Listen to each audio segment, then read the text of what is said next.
This is the word of God. Now a certain man was ill, Lazarus of Bethany, the village of Mary and her sister Martha. It was Mary who anointed the Lord with ointment and wiped his feet with her hair, whose brother Lazarus was ill. So the sisters sent to him, saying, Lord, he whom you love is ill. But when Jesus heard it, he said, This illness does not lead to death.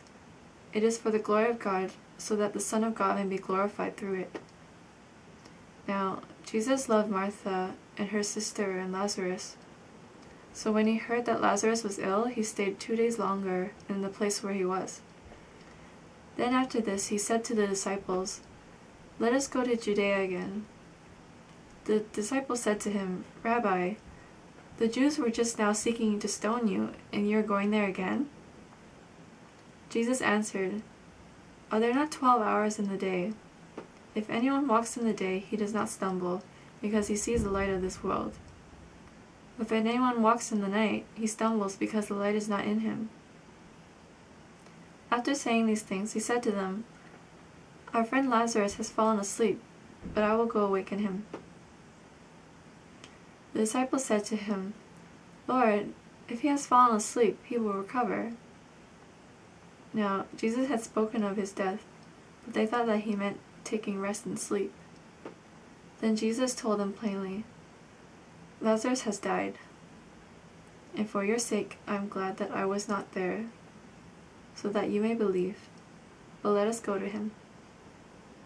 So Thomas, called the twin, said to his fellow disciples, Let us also go, that we may die with him. Now when Jesus came, he found that Lazarus had already been in the tomb 4 days. Bethany was near Jerusalem, about 2 miles off, and many of the Jews had come to Martha and Mary to console them concerning their brother. So when Martha heard that Jesus was coming, she went and met him, but Mary remained seated in the house. Martha said to Jesus, Lord, if you had been there, my brother would not have died. But even now I know that whatever you ask from God, God will give you. Jesus said to her, Your brother will rise again. Martha said to him, I know that he will rise again in the resurrection on the last day. Jesus said to her, I am the resurrection and the life. Whoever believes in me, though he die, yet shall he live. And everyone who lives and believes in me shall never die. Do you believe this? She said to him, Yes, Lord, I believe that you are the Christ, the Son of God, who is coming into the world. When she had said this, she went and called her sister Mary, saying in private, The teacher is here and is calling for you. And when she heard it, she rose quickly and went to him. Now Jesus had not yet come into the village, but was still in the place where Martha had met him. When the Jews who were with her in the house consoling her saw Mary rise quickly and go out, they followed her, supposing that she was going to the tomb to weep there. Now when Mary came to where Jesus was, and saw him, she fell at his feet, saying to him, Lord, if you had been here, my brother would not have died.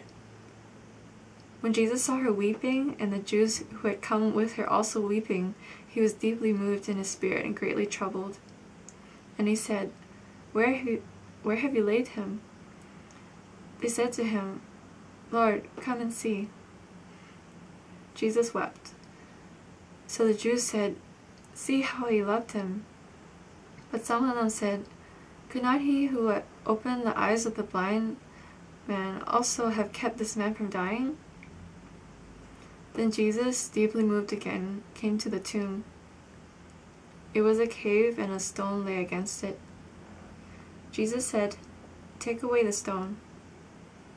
Martha, the sister of the dead man, said to him, Lord, by this time there will be an odor, for he has been dead 4 days.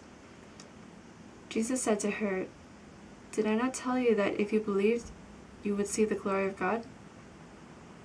So they took away the stone. And Jesus lifted up his eyes and said, Father, I thank you that you have heard me. I knew that you always hear me, but I said this on account of the people standing around, that they may believe that you sent me." When he had said these things, he cried out with a loud voice, "Lazarus, come out!" The man who had died came out, his hands and feet bound with linen strips, and his face wrapped with a cloth. Jesus said to them, "Unbind him and let him go." Many of the Jews, therefore, who had come with Mary and had seen what he did, believed in him. But some of them went to the Pharisees and told them what Jesus had done.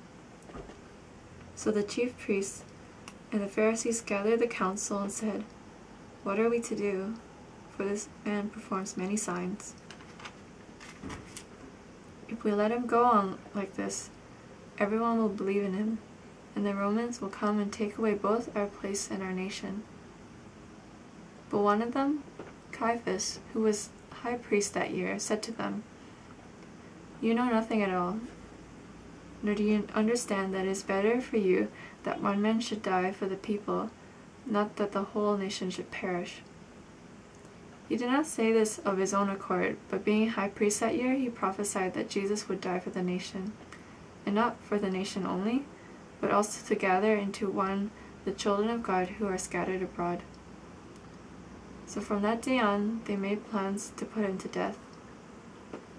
Jesus therefore no longer walked openly among the Jews, but went from there to the region near the wilderness, to a town called Ephraim, and there he stayed with the disciples. Now the Passover of the Jews was at hand, and many went up from the country to Jerusalem before the Passover to purify themselves. They were looking for Jesus and saying to one another as they stood in the temple, "What do you think? That he will not come to the feast at all?" Now the chief priests and the Pharisees had given orders that if anyone knew where he was, he should let them know, so that they might arrest him.